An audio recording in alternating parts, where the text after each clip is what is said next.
Salah satu kelemahan kita sebagai manusia adalah kita mengingat fungsi dan manfaat barang atau produk yang diciptakan, tapi kita lupa siapa penciptanya dan penemunya. Pada video kali ini aku mau berbagi siapa saja penemu-penemu di dunia dan temuannya. Penemu yang kedua adalah Cornelius van Rapp. Beliau adalah seorang ilmuwan, seniman, insinyur, dan penemu berkebangsaan Belanda. Pada tahun 1620, Rapp menampilkan temuannya yang paling terkenal, yaitu sebuah kapal selam berpenumpang. Penemu yang kedua adalah Dennis Gabor. Beliau adalah seorang berkebangsaan Hongaria, Inggris. Dia juga seorang insinyur listrik, fisikawan, dan juga seorang penemu. Salah satu temuannya yaitu holografi. Holografi adalah suatu teknik perekaman citra secara optik yang menghasilkan bayangan 3 dimensi didasarkan pada peristiwa interferensi yang direkam pada medium 2 dimensi. Pada medium inilah yang disebut hologram. Selain itu, ia menerima hadiah Nobel Fisika tahun 1971.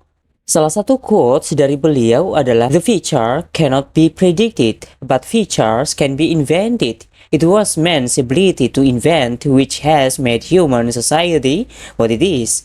Artinya, masa depan tidak dapat diprediksi, tetapi masa depan dapat ditemukan. Kemampuan manusia untuk menciptakan yang telah membuat masyarakat manusia seperti apa adanya. Penemu yang ketiga adalah Dmitri Mendeleev. Beliau ialah seorang berkebangsaan Rusia. Dia adalah ahli kimia yang menciptakan tabel periodik berdasarkan peningkatan bilangan atom. Bilangan ini menunjukkan jumlah proton yang terdapat dalam inti atom. Jumlah proton sama dengan jumlah elektron yang mengelilingi atom bebas. Salah satu quotes dari beliau adalah, "There's nothing in this world that I fear to say." Artinya, tidak ada apapun di dunia ini yang saya khawatirkan untuk dikatakan. Penemu yang keempat adalah Diophantus. Beliau adalah seorang berkebangsaan Yunani. Diyakini lahir antara 201 dan 215 Masehi. Dia adalah matematikawan Helenistik Alexandria. Ia adalah seorang penulis atau sering disebut Bapak Aljabar. Penemu yang ke-25 adalah Edward Jenner. Beliau adalah seorang berkebangsaan Inggris. Dia adalah seorang ahli bedah Inggris yang menemukan vaksin pertama di dunia, yaitu vaksin cacar. Dikenal sebagai Bapak Imunologi, Jenner pertama kali menggunakan vaksin ini pada tahun 1976. Salah satu quotes dari beliau adalah, "The deviation of man from the state in which he was originally placed by nature seems to have proved to him a prolific source of diseases." Artinya, penyimpangan manusia dari kondisi alamiahnya tampaknya telah membuktikan kepadanya bahwa ia merupakan sumber penyakit yang banyak. Penemu yang ke-26 adalah Elisha Graves Otis.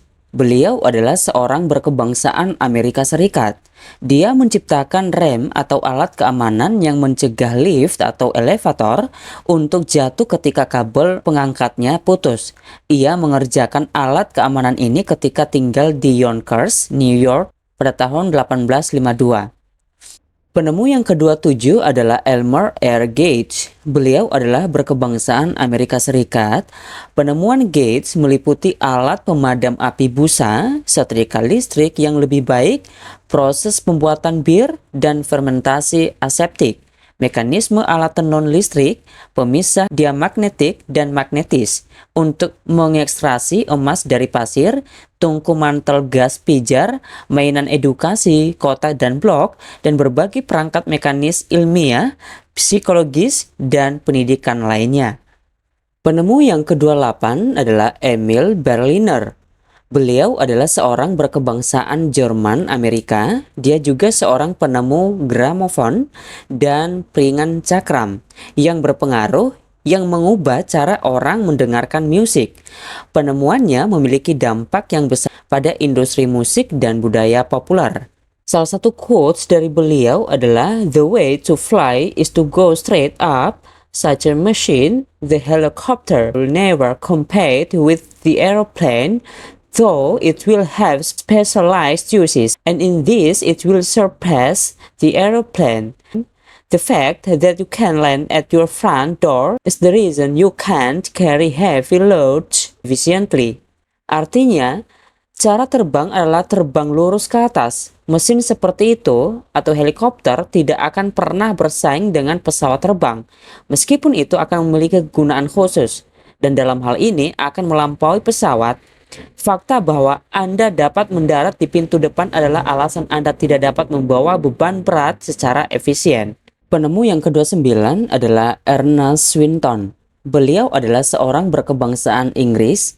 Dia adalah seorang perwira angkatan darat Inggris yang berperan dalam pengembangan dan adopsi tank selama Perang Dunia Pertama.